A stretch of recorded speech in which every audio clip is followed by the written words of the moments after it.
Pessoal, sejam muito bem-vindos a mais um programa de Roda de Conversa, uma rede de apoio à comunidade escolar, iniciativa da Creche Escola Sagrada Família.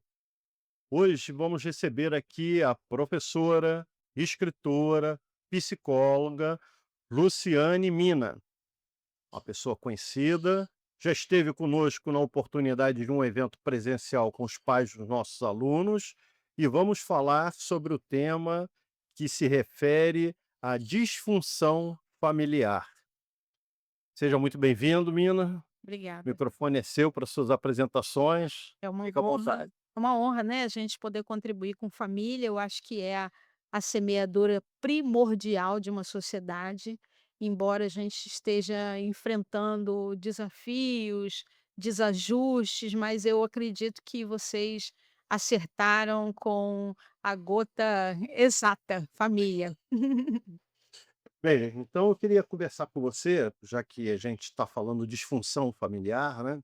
E temos presenciado muito esse tema ou temas afins na internet, nas relações pessoais. As escolas têm sofrido muito com isso, né? Motivo pelo qual nos traz a abordar esse tema, né? Então, o que que é, na sua explicação, a disfunção familiar? E depois eu queria saber um pouquinho suas colocações sobre alguns pensamentos dos pais. Bom, se espera que ao estar num ambiente doméstico nós tenhamos segurança, estabilidade, força, tranquilidade para o próximo passo. A família disfuncional, ela tende a falhar nas comunicações, ela tende a falhar nos relacionamentos. E muitas vezes toda esse desajuste na forma dela de funcionar vem de expressões ou caminhos não tão bem feitos nos passos anteriores, né. Então, vem a coisa do pai para filho e lá vamos nós. E com todo o estudo sobre constelação sistêmica, sobre a relação sistêmica, a gente observa que isso não é só o filho sofrendo consequência direta dos pais, mas de toda uma linhagem. E que isso, se não for resolvido, leva para frente. Eu acho que esse é o mais preocupante e é o que me dá mais alegria de estar aqui, porque se a gente não salvou quem estava atrás, a gente está deixando uma semente para quem vem à Com frente, né. certeza. Quer dizer, então, que aquela família que não tem uma relação socioemocional equilibrada em casa, que os pais não dão a devida atenção para os filhos, não compartilham aquele momento de união, de integração, isso acaba, caindo no processo da disfunção familiar? Esse eu diria que é a semente, né, para o não sucesso dentro daquilo que a gente gostaria, Arthur. O que eu percebo é que fala-se muito bonito, exige-se muito, mas na hora de colocar em prática isso não é real. Então, nós temos hoje mães sobrecarregadas, né, não só pela rotina de trabalho, mas sobrecarregada pela autocobrança e a cobrança externa, então ela perde o alinhamento, né, o ser humano é o único que fala uma coisa, pensa outra e faz outra completamente diferente, né, então você imagina um ser humano sendo mãe, um ser humano sendo pai, e todo um contexto funcionando dessa mesma maneira, sem que haja uma margem de orientação. Então a família acaba manifestando essa disfuncionalidade de cada etapa. Eu estou te perguntando isso porque a gente consegue comprovar, infelizmente, dentro das escolas, uma ação que está se tornando cada vez maior, né? As crianças estão se tornando mais agressivas, sem limites, as crianças falam o que ouvem em casa, e isso às vezes destoa de todo um contexto educacional. E aí o que me leva na preocupação é como que a escola pode tentar ajudar a família num contexto que é tão particular no momento familiar. Porque a escola sabe exatamente o momento que ela entra no conceito da educação, né? E não adianta nós falarmos que a escola não foi feita para educar. Nós temos sim a obrigação de educar e ensinar. mas educar no processo de ajudar na evolução, não da educação da postura familiar da pessoa, né, que nós entendemos que isso é um processo da família. Mas as famílias têm depositado também essa conta na escola, Talvez uma né. esperança, né. Isso, além da questão do ensino, que já é um processo longo e doloroso, que as pessoas têm que entender que a criança tem seu prazo, seu tempo, cada uma no seu da sua forma, e muitas famílias acham que não, que tudo tem que ser muito rápido. E eu percebo que aí começa o grande desentendimento, às vezes, dos pais com as crianças. Muita comparação, muitas referências do passado, no momento que a educação hoje é muito diferente. E aí você acha que você poderia orientar de uma forma até simples, porque a gente sabe o quanto é complexo o tema, né, como que o pai e a mãe conseguem relaxar um pouco mais nas suas expectativas, nas suas ansiedades, referente ao que a criança está vivendo na escola. Eu acredito que, eu citaria mais uma vez, né, se o ser humano é o único que pensa, fala e faz coisas distintas, eu penso que é importante buscar um alinhamento, né. Então, se eu estou dizendo que palavrão não é uma coisa para usar nem com os coleguinhas, nem, dentro dentro da escola, eu não posso admitir isso em casa. Aquilo que com 7, 8 anos de idade eu vou dizer para ele que está errado, com 1, 2 anos eu preciso estar errado também. Uhum. Então, porque muitas vezes a pessoa fala assim: "Ah, é só uma criança". E lá na frente, quando ele tem essa mesma atitude, isso é inadmissível. Então, se é inadmissível, precisa ser, né, orientado para não fazer. Se é importante, usar de questões básicas, "muito obrigado, faz favor", né, "pode me auxiliar", pode contribuir comigo. Se isso é fundamental, é necessário que essa criança seja, estimulada no dia a dia a usar dessa mesma coisa. Por quê? Quando eu estou usando de crítica, seja da minha sogra, seja da minha vizinha, o outro está aqui, está me observando, né. Se eu estou muito mais tempo no celular, prestando atenção no celular do que no que está acontecendo, alguém está me olhando, né. Se eu tenho, eh, um movimento e hoje isso está muito forte dentro de casa, né, inversões de papéis. Sem dúvidas. Uhum. Então: "Ah, mas o fulaninho ele tem uma personalidade muito forte, ele tem 4 anos de idade", você me desculpa eu a minha até a minha, eu sou muito assertiva nisso, sabe. Mas é o que nós Não, queremos. ele tem 4 anos de idade, ele tem muita força de vontade ou é o que ele quer. Para aí um cadinho, eu comprei a vaga, eu tô, vendendo aqui meu espaço, não e não. Agora, eu posso dizer um não indelicado, eu posso dizer um não não conversado, eu posso dizer um não desrespeitoso, ou eu posso me abaixar, ir até a linha do olho daquela criança, eu posso abaixar o meu tom de voz, eu posso estar atenta a exemplos. Então, eu vou te dar um exemplo. Tudo é muito, eh, difícil para construir, mas muito fácil para destruir. Então, eu gostava demais quando eu passava por um local de demolição, porque eu fazia questão de parar o carro e dizer: "Olha só, quanto tempo que leva ali aquilo ali para destruir? Mas quanto tempo a gente leva para construir?". Então, buscar situações práticas, cotidianas para vamos fazer caminhos diferentes? Então, olha, nós vamos para a escola hoje dessa forma e dessa forma, né. É importante ter respeito com o coleguinha, dessa forma, dessa então usar o dia a dia com os conceitos que são importantes, que eu gostaria que o meu pequeno, que a minha pequena tivesse, né. Então se eu buscar, ao invés de dizer: "Não faça", e eu trouxer mais oportunidades de reflexão sobre o que fazer, a gente vai ter um resultado muito melhor, porque a palavra, né, que a gente sempre diz, a palavra ela convence, mas o exemplo ele arrasta. E muitas vezes a gente não tem como dar um exemplo, mas a gente pode mostrar. E uma outra coisa, existem 3 formas de aprender E eu penso que é fundamental que essa criança entenda rapidamente, principalmente considerando que pai e mãe é modelo, né. Até que o mundo vire, pai e mãe é modelo. É quem vai levar a culpa, é quem vai levar quem vai ter que chamar a atenção, quem vai levar as alegrias, as tristezas, é pai e mãe, acabou. Então já que é, né, 3 formas de aprender. Uma, ouvindo: "Fulano não faz". 2, "Ó, tá vendo, ó, deu ruim". E a terceira é passando. Então: "Filho, olha só, você tem 3 formas de aprender, a mãe tá te falando, a mãe tá te mostrando e você prefere passar?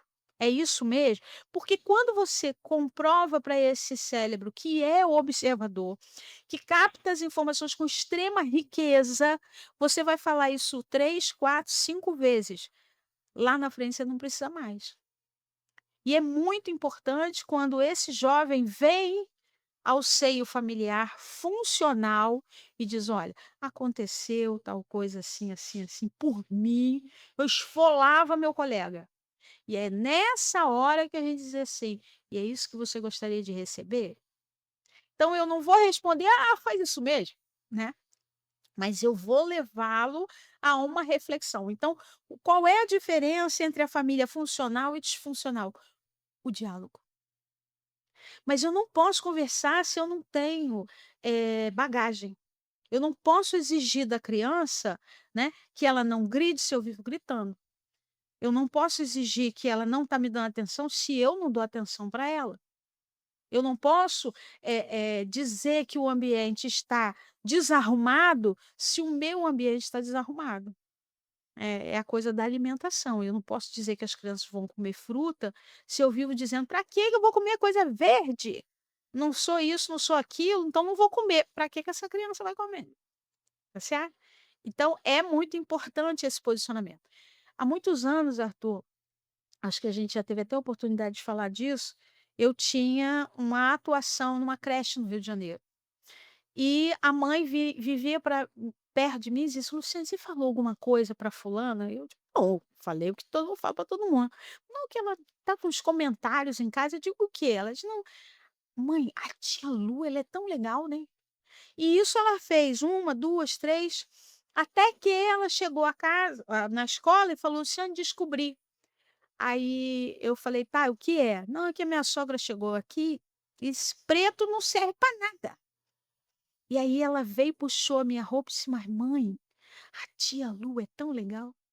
Então são coisas sutis que estão acontecendo dentro de casa, né, são picuinhas que não são resolvidas dentro de casa, são combates que não são resolvidos dentro de casa e que essa criança vai entender como lícito dela utilizar.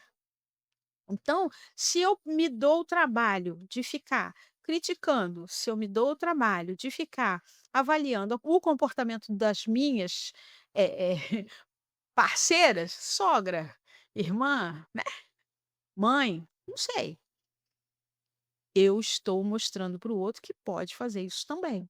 E dentro do funcional, a gente precisa entender que a comunicação não agressiva, ela vai vir da acolhida. Então essa criança que é acolhida, ela em geral, ela vai responder com muita naturalidade, né. Se eu tenho uma criança que é para tudo, eu digo dei qualquer coisa na mão dela, e quando antes dela pegar, eu vou dizer o quê? Ela: "Obrigada". Naturalmente, daqui a pouco alguém vai dar e ela vai responder: "Obrigada". E alguém vai dizer: "Oh, que educada". "Oh, que educada", deu trabalho. Ninguém nasce sabendo. E outra coisa, aqui a gente não está apontando que a família está errada. A gente não está dizendo que todo mundo tem, que sair correndo para consertar as coisas, não é isso. O que eu estou dizendo é, existe um risco, existe uma ameaça real, porque hoje a gente está educando os nossos filhos junto com o vizinho, junto com a internet, junto com umas informações que é fake, né. Então, eu vi outro dia esse negócio: "Ah, criança, vocês ouviram isso?". "Mãe, isso foi a inteligência artificial que fez". Toda a notícia. Então a gente tem que tomar muito, muito, muito cuidado. E o que vai nos garantir uma serenidade dentro da nossa relação familiar é o diálogo, porque quando essa criança traz uma confusão, você vai dar a ela um referencial. Olha, aqui em casa, por mais que naquela casa as condutas não sejam, as melhores, não interessa, é a atitude daquela casa. Olha, aqui em casa precisa ser assim, né. Então na minha casa, para entrar na minha casa tem que tirar o sapato, né. Há muitos anos que eu sonho que as pessoas tirem o sapato, porque eu não quero que traga as coisas da rua para dentro de casa. Ok. E aí quando eu entro na casa do outro, eu também tenho que ter a calma de observar como é que funciona essa casa. Mas eu só vou fazer o meu filho observar se eu disser para ele: "Olha, é isso que você quer?". Às vezes o próprio hábito que você tem, você acaba fazendo espontaneamente na casa dos outros, Sim, né, sem é, que precise. sim. E eu Mesmo que a pessoa fale: "Não, não precisa, não precisa", "Não, mas eu vou sim, tirar". sim, sim, com Você tira, certeza. né. E é importante então, assim, o que preocupa não é a força do mal, é a inoperância do bem, Uhum. né. Então a gente está criticando muito o que está acontecendo, a gente está mostrando para as pessoas: "Está muito difícil, está muito complicado, a criança está muito mal criada, as relações estão muito ruins, o pai está, fazendo isso, isso, isso que não está legal, a mãe está", a gente está falando coisa demais ruim. Responde para mim, presta bem atenção, hein, pegadinha para você e para ele. Rema, rema, rema, rema, rema, rema. Rema, rema, rema, rema, rema, rema. Rema, rema, rema, rema, rema, rema. Rema, rema, rema, rema, rema, rema. Rápido, qual é a cor da clara do ovo? Amarelo. Viu? É amarelo? Clara do ovo. Viu? Não é. Tá vendo?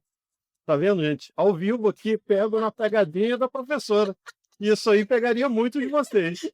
E aí é isso, gente. Quando a gente escuta Ema, Ema, Ema, a nossa mente vai na direção da gema. Da gema, E exatamente. por mais que eu saiba que Clara não tem essa cor, é a primeira informação. Sem dúvida. Então, se a gente está dizendo: "As crianças estão mal criadas, os coleguinhas são traidores, não confie em ninguém, não baixa a guarda". Gente, eu posso estar indo no lugar que for, eu vou estar armada. E se eu estou armada, eu não vou responder com gentileza, Arthur. Eu não vou olhar que o outro está mal-humorado, está passando mal, está triste, não me interessa. Eu vou responder agressivamente. E é esse o movimento que eu acredito que é muito importante que a gente faça. Nem deixei você falar, né? Não, vou te falar que o que me surpreende hoje na escola, nós estamos percebendo a falta da empatia, né. Então, os pais convivem socialmente, mas em pontos, específicos, fazem comentários negativos sobre uma família, sobre uma criança. Eu acho, menina, que a criança, ela não mudou muito dos tempos para cá.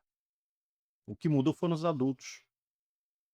O Como nós começamos a tratar essas crianças? O que nós deixamos entrar na nossa vida como adulto e como família, que começou a desestabilizar o que nossos pais e nossos avós faziam? Você já observou, Arthur, algumas coisas que antes eram inadmissíveis, agora são lícitas? Pois é, Então, a gente fica muito perdido e é muito importante que pai e mãe, não precisa ser com o vizinho não, mas você, marido, esposa, converse com o seu parceiro, com a sua uhum, parceira. O que é importante para você? Como que funcionava na minha casa? Quais eram as exigências que eu tinha da minha mãe? Porque é isso que você naturalmente vai trazer para essa criança. E se você traz uma informação e o outro lado traz outra informação, nós vamos ter uma manifestação disfuncional dentro do nosso cotidiano. Por isso é muito importante, sabe? Diálogo, vamos conversar. Por que que isso é importante? Né? Porque eu acho muito interessante, há muitos anos atrás, existia um programa que se chamava, Você Decide, lembra? é, E aí foi muito interessante, porque uma pessoa que era, tinha atos ilícitos, a filha dele sofreu um acidente seríssimo e o hospital conseguiu salvar essa criança. E ele deu dinheiro para o hospital, né. E outras crianças só foram salvas por causa disso. Você decide, esse dinheiro Você aceita ou não aceita?" Todo mundo dizia: "Aceita por quê? Dinheiro disso, daquilo, não sei o quê, nã-nã-nã", e todo mundo criticando. Até que de repente, eu acho que a moça não esperava, a repórter virou para ela e falou assim: "E se fosse a sua filha, depois da cirurgia da primeira, que precisasse desse dinheiro?" Ela disse: "Eu tirava o dinheiro de qualquer lugar para fazer. Então, enquanto é o filho dos outros, o dinheiro é daqui, é dali, tá ruim, não sei o quê, mas se é o meu". Então, isso há 20, 30 anos atrás. E eu, infelizmente, com muita dor no coração, te digo, hoje está muito pior. Porque por qualquer coisa se passa um sinal vermelho. Por qualquer coisa abre a porta do carro e xinga o vizinho. Por qualquer coisa as pessoas estão se ofendendo. Por qualquer coisa ela acha que pode chegar na janela e porque ela está assistindo futebol, ela vai gritar 10 milhões de impropério. Não tem criança em volta? Não tem ninguém perto? Tá dentro do Maracanã? Não, tô na janela da minha casa. E aí grita desbragadamente. Verdade, até onde vai o seu direito é onde começa o meu. E aí essa criança que está assistindo, como que é isso? Né? Sem dúvida. Então, o que eu acho que os pais precisam entender podemos buscar o que nós tivemos no passado, no nosso modelo de educação e que deu certo, que nós pegamos aí toda essa geração de adultos e a grande maioria consegue viver muito bem, mas eu acho que aonde existe a grande insegurança é em criar alguém. Como eu vou criar meu filho? Né? Eu quero dar para ele tudo aquilo que eu não tive a oportunidade de ter, ou eu quero oferecer para ele tudo aquilo que eu não tive com os meus pais.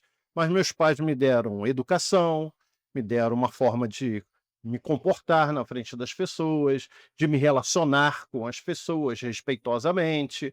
E aí, hoje, os pais estão achando que permitir tudo, dar tudo, deixar que a criança faça o que ele quiser, sem limites, né, é a forma que o pai tem de agradar na sua ausência, já que ele trabalha o dia inteiro ou a mãe trabalha o dia inteiro, e aí essa criança, coitada, vai ficar frustrada porque não pôde comprar o brinquedo mais caro que tem na loja, ou não pôde ir naquele lugar que ele queria naquele momento, ou não pôde fazer alguma coisa que, como você bem falou, um simples não poderia resolver, conversado. Só se isso não acontece dentro de um processo lógico e contínuo, você pode ter certeza, em algum momento, esse não, ele vai transformar essa criança numa atitude irreconhecível de agressão, de explosão emocional, né, vai perder o ponto de equilíbrio que para ele pode tudo e de repente não pode nada. É, eu acho, Arthur, que uma coisa muito séria que a gente precisa avaliar é o seguinte: aquele indivíduo que tem uma explosão incontrolável com 4 anos de idade, como que é a explosão dele quando ele tem 14? Exatamente. Como é a explosão dele quando ele é um trainee na empresa? Como é a explosão dele quando ele é dono? Então, eu não estou criando, né, filho para mim, é para o mundo. Então, se essa criança, ela tem condutas que são condutas disfuncionais, fruto de atitudes disfuncionais dentro de casa, ela vai ter atitudes disfuncionais no dia a dia. Só que tem um detalhe: pai e mãe dizem, ai, meu amorzinho, coitadinho. A vida não faz isso, não. Ela pega a mão, abre e manda. Então, na verdade, aquele indivíduo que está sofrendo como adulto, eu penso que alguém que é corresponsável com essa escolha que ele fez é a família. Me desculpa, é ruim dizer isso para você, mas se um dia esse jovem líder, se esse jovem marido, se esse jovem companheiro de uma equipe, ele é alguém desleal, agressivo, sem educação, e isso ele treinou em casa porque alguém bateu palmo e saiu da frente dele.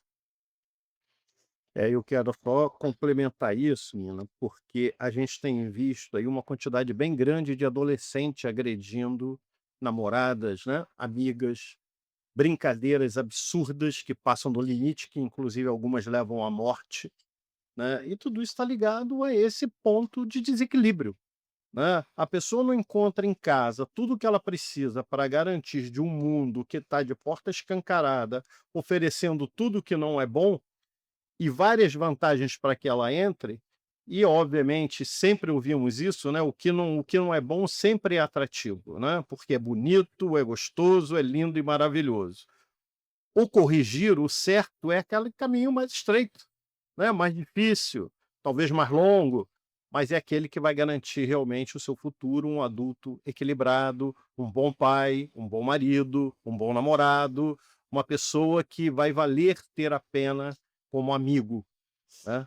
Então, já nas suas palavras finais, gostaria que você falasse para os pais, para as famílias, né, como que podemos superar esses grandes conflitos da família disfuncional, dessa forma que hoje tem agredido tantas pessoas, que tem chegado na escola como um reflexo muito ruim, porque você imagina dezenas de famílias diferentes e você ter que administrar situações disfuncionais diferentes em momentos até de embate entre famílias, que as pessoas possam fazer para melhorar essa condição de vida na sociedade, na escola e em casa. Eu acredito que, assim, é importante a gente escolher, né, qual é a herança que eu quero deixar, qual é a descrição de vô e vó que eu quero que os meus façam, né. Quando a gente se torna ancestral, a gente começa a ter essa preocupação, e se isso está alinhado dentro de casa, algumas coisas podem e algumas coisas não podem acontecer. Isso é um grande balizador para a família funcional. Tá? Então, o que que eu quero deixar para o amanhã? O que que eu quero que seja replicado pelos meus netos, pelos meus sobrinhos, né? Esse é um ponto. Vamos criar momentos da família. Vamos fazer um almoço agendado. Vamos fazer um evento agendado, onde vamos compartilhar ideias, oportunidades, passeios.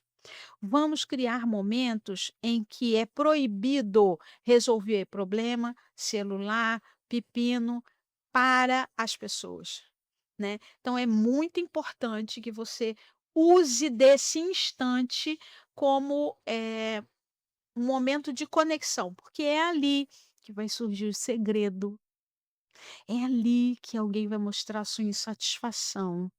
É ali que ele vai dar um sinal e se você tiver alerta para esse sinal pode ser preventivo. Não precisa acontecer uma confusão para você entender que o seu filho está com um problema. Se há um instante de encontro, se há um momento de verbalização das insatisfações, das alegrias, né? E por fim, cuidado com brincadeira. Porque aquilo que a gente diz assim: "Isso é só uma brincadeira", se torna uma verdade dentro de casa. Qual é a verdade que você tem dentro da sua casa? Na minha casa, a verdade é: tudo passa, menos o nosso amor. Então, como trabalhar para que o grande detergente divino esteja atuando na sua casa? E ele se chama amor. Lembrando que ninguém dá o que não tem. Professora Nina, muito obrigado. Suas palavras foram perfeitas.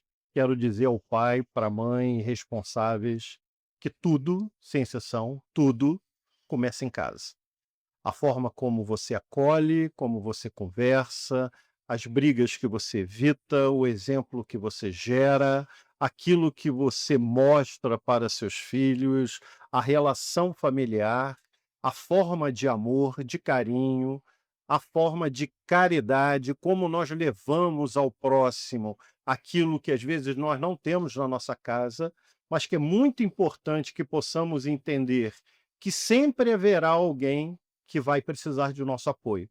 E o nosso exemplo se torna um pilar fortíssimo para nossas crianças. Então, mais uma vez, a roda de conversa, uma rede de apoio à comunidade escolar que foi feita para você ter seus esclarecimentos, receber orientações está à disposição e estamos concluindo mais esse programa. Muito obrigado.